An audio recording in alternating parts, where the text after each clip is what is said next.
Good afternoon. Another drive-through with Don. I was talking with a group of business owners the other day, and we were talking about kind of option one to go in at something is try and make it perfect, to focus on perfection.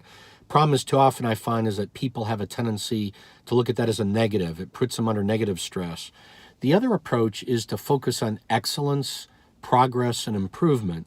So, for example, if we try and make something happen and we fail a lot of problems, as long as we learn to make progress, then that can be considered a success.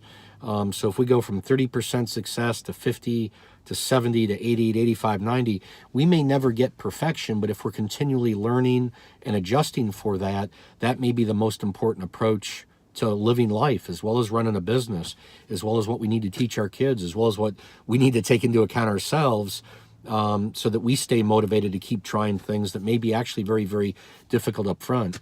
I find that there's a lot of things people say to me, "Oh, Hadley, you just know how to do that. That's so easy. You just know it's natural."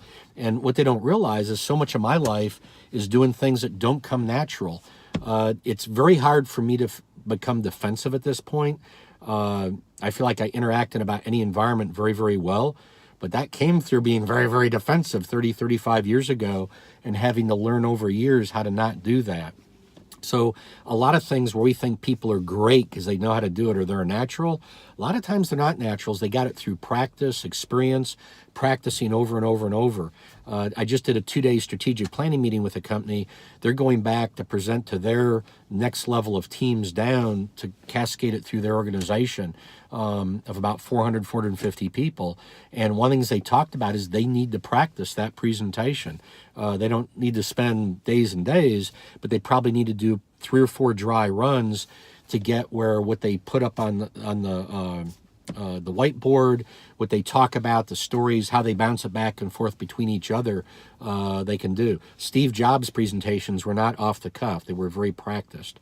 So anyway, wanted to share that with you. Let's go for progress.